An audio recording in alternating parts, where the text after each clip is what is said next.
Hello friends, आप सभी लोगों का आपके यूट्यूब चैनल फिजिक्स हाईवेज में हार्दिक स्वागत है। आज हम एक नया वीडियो लेकर के आए हैं जिसमें हम डिस्कस करेंगे about the validity of Coulomb's law. Coulomb's law जो है कि किस कंडीशंस में वैलिड होता है।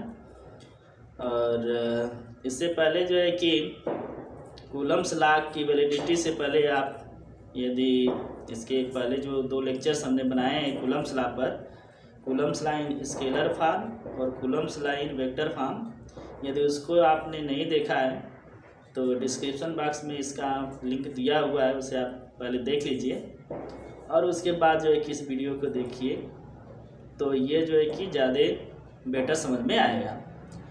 तो लेट अस स्टार्ट करते हैं। वैलिडिटी क्या है? तो पहली वैलिडिटी है कि जो कूलम्स लॉ होता है वह जो है कि ओनली जो है कि एप्लीकेबल होता है पॉइंट चार्ज के लिए, या फिर स्फेरिकली सिमेट्रिक कोई चार्ज है पॉइंट चार्ज, उसके लिए जो है कि यह वैलिड होता है। तो पहला केस में हो गया कि जो चार्ज होना चाहिए जिनके बीच में जो है कि फोर्स कैलकुलेट किया जाता है, मीन्स वन चार्ज जो है कि दूसरे चार्ज पर जो फोर्स लगाया है या दूसरा चार्ज पहले चार्ज पर फोर्स लगा रहा है, तो उसकी वैल्यू जब हम फाइंड आउट करेंगे कूलम्स लॉ के अकॉर्डिंग, और तो उसमें जो है कि चार्ज जो होना चाहिए पॉइंट चार्ज होना चाहिए, वो जो कि एक्सटेंडेड चार्ज नहीं होना चाहिए। दूसरा कंडीशन है कि it may be applied for extended objects provided the distance between them is much larger than their dimension।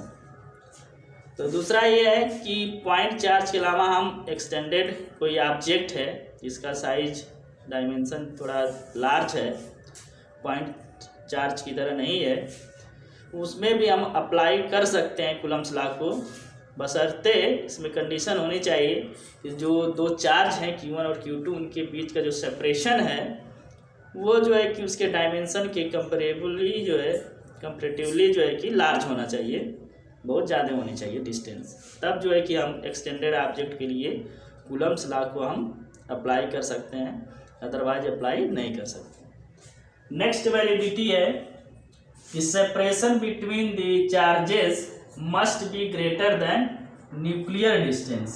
nuclear distance means 10⁻⁻15 metre या 1 फर्मी मीटर जिसको बोलते हैं, because for distance less than 10⁻⁻15 metre nuclear attractive forces become dominant over all other forces।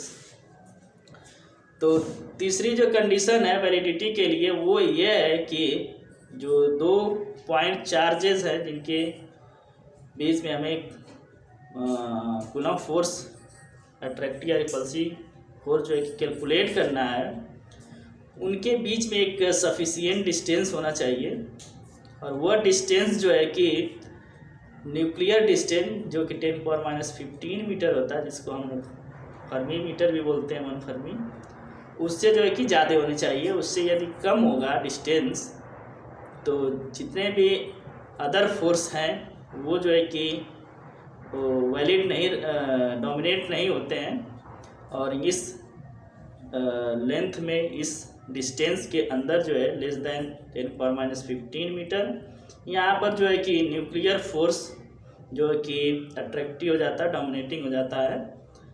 तो इसलिए जो है कि distance जो है कि एक सफिशिएंट होना चाहिए 2 चार्जेस के बीच में। तो कुल मिलाकर के यहाँ पर 3 कंडीशंस हैं वैलिडिटी के लिए। पहला जो है कि पॉइंट चार्ज होना चाहिए, जो भी इलेक्ट्रिक चार्ज उनके बीच में हम कूलम फोर्स कैलकुलेट करेंगे वो पॉइंट चार्ज होना चाहिए, ठीक है।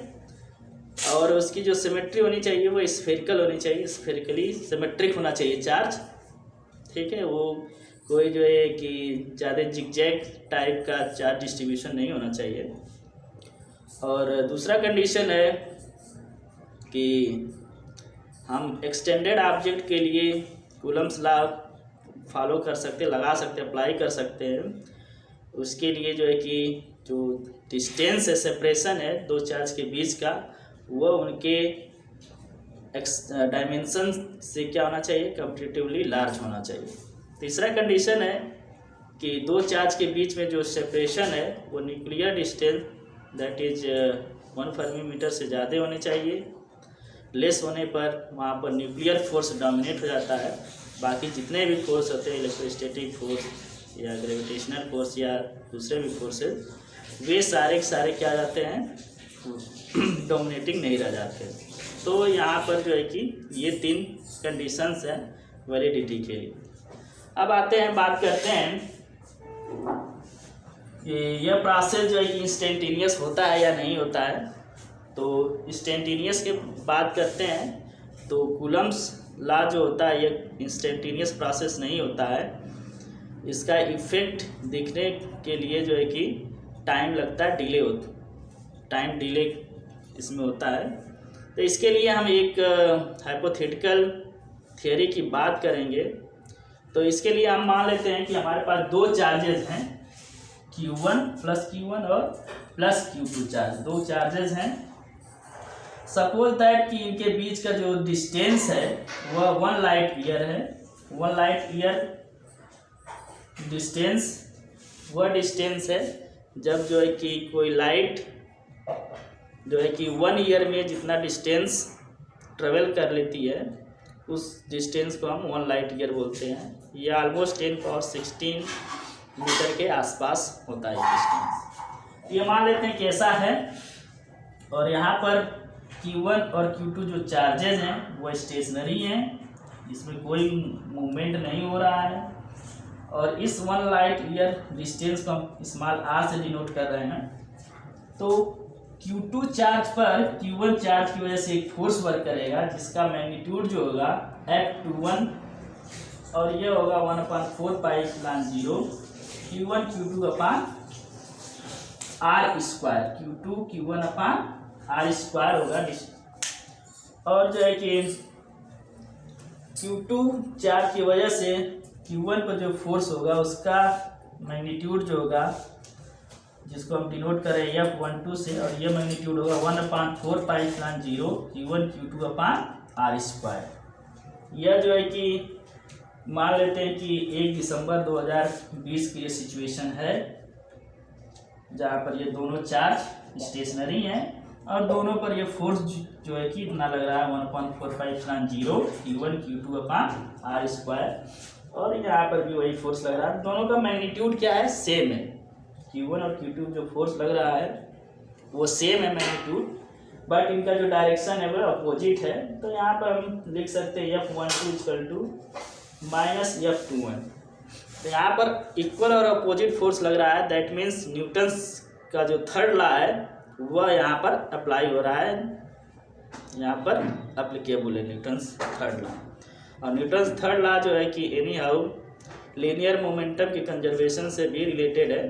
तो यहाँ पर लीनियर मोमेंटम जो है वो कंजर्व है, ठीक है। अब जो समस्या यहाँ पर यह आती है, जब हम स्पेशल थियरी ऑफ रिलेटिविटी का जो है कि हम अप्लाई करते हैं उस केस में यह प्रॉब्लम होती है। तो सपोज दैट Q2 जो चार्ज है उसको हम थोड़ा सा डिस्प्लेस कर दे रहे हैं। तो इसको जो है कि हम थोड़ा सा जो r डिस्टेंस है 1 लाइट ईयर, उससे हम कुछ मीटर जो है कि और आगे बढ़ा देते हैं, ज़्यादा कर देते हैं डिस्टेंस। इसको हम dr से डिनोट कर रहे हैं। तो यह जो प्रोसेस करने में हमें कुछ सेकेंड्स का टाइम लगेगा। यहाँ से हम जो है कि इसको हम चार्ज को डिस्प्लेस कर दिए, ठीक है। अब यहाँ पर हम फोर्स कैलकुलेट करें तो Q2 पर जो फोर्स होगा Q1 चार्ज की वजह से, उसका मैग्नीट्यूड मान लेते हैं F21 से डिनोट करें, और इसका मैग्नीट्यूड जो होगा 1/4 पाई एप्सिलॉन 0 Q1 Q2 अपान r प्लस dr का होल स्क्वायर हो जाएगा, यह मैग्नीट्यूड जाएगा। अब यहाँ पर यह चार्ज डिस्प्लेस हो चुका है, dr डिस्टेंस सेपरेशन बढ़ गया है। तो यह जो इंफॉर्मेशन है यहाँ से यदि हम इसको सी वेलोसिटी से यदि हम यहाँ पर भेजते हैं तो इसको टाइम को इस सिग्नल को यहाँ तक पहुँचने के लिए एटलीस्ट 1 ईयर का समय लगेगा। 1 साल में यह पता चलेगा कि इस चार्ज को पता चलेगा कि यह चार्ज जो है कि डिस्प्लेस कर दिया गया है अपने पोजीशन से, जबकि इस प्रोसेस को करने के लिए हमें सिर्फ कुछ सेकेंड्स का ही टाइम लग रहा है। तो यहाँ पर जो फोर्स होगा 1 दिसंबर 2020 तक जो है कि फोर्स जो का मैग्नीट्यूड यही होगा, और 1 साल तक मीन्स 1 दिसंबर 2021 तक यह जो फोर्स इस पर जो एक्सपीरियंस होगा वह फोर्स जो होगा जिसको हम डिनोट कर रहे हैं F-12 से, ये वैल्यू होगी 1/4πε0 Q1 Q2/r² ही यहाँ पर आएगा, क्योंकि इसका जो है कि डिस्प्लेस हुआ है, इसका इंफॉर्मेशन इसको 1 साल बाद मिलेगा। तो यहाँ पर यह प्रोसेस जो है कि टाइम टेकिंग है, यह जो है कि हम कह सकते हैं कि यहाँ पर इंस्टेंटेनियस प्रोसेस नहीं हो रहा है। तो यहाँ पर जो F12 जो है या F21 है, इसकी मैग्नीट्यूड जो है कि वैलिड नहीं रहेगा 1 साल तक, दोनों इक्वल नहीं होंगे। दैट मीन्स यहाँ पर जो है कि न्यूटन्स का जो थर्ड लॉ है वो वैलिड नहीं रहेगा, और न्यूटन्स का थर्ड लॉ वैलिड नहीं रहेगा, इसका मतलब ये है कि लीनियर मोमेंटम का जो कंजर्वेशन का लॉ है वो भी वैलिड नहीं रहने वाला, 1 साल तक वैलिड नहीं रहेगा। 1 साल के बाद जब इसे पता चलेगा, इंफॉर्मेशन यहाँ पर आएगी, यह dr डिस्टेंस मूव कर चुका है, तो 1 साल बाद जो है कि Q1 पर जो फोर्स होगा वो उसका मैग्नीट्यूड जो है कि ये हो जाएगा 1/4πε0 Q1 Q2/r+dr का होल स्क्वायर होगा 1 साल बाद। दैट मीन्स 1 दिसंबर 2021 को यह जो फोर्स होगा Q1 पर Q2 की वजह से, वह जो फोर्स होगा वो इक्वल हो जाएगा Q2 पर फोर्स ड्यू टू Q1 के। तब 1 साल बाद जो है कि न्यूटन्स का थर्ड लॉ जो है कि एप्लीकेबल होगा, मीन्स दोनों फोर्स जो है कि इक्वल और अपोजिट होंगे, और लीनियर मोमेंटम जो है कि कंजर्वेशन का लॉ फॉलो करेगा। तो इसका मतलब ये है कि यहाँ पर 1 साल तक जो है कि जो कूलम्ब्स लॉ है वो फॉलो नहीं होगा। ठीक है, तो यहाँ पर जो है कि दोनों चीज़ें यहाँ पर हो रही हैं कि कूलम्ब्स जो प्रोसेस है कूलम्ब्स लॉ का जो फोर्स कैलकुलेट करने का वो हमेशा वैलिड नहीं रहता है, और इसमें जो है कि इंस्टेंटेनियस प्रोसेस नहीं है, और इसको होने के लिए कुछ समय लगता है, टाइम टेकिंग होता है। ठीक है, तो मैं आशा करता हूँ कि ये वीडियो आप लोगों को अच्छा लगा होगा। तो इस वीडियो को आप अपने दोस्तों में शेयर करें, वीडियो को लाइक करें, और यदि चैनल पर नए हैं तो चैनल को सब्सक्राइब करें। तब तक के लिए धन्यवाद।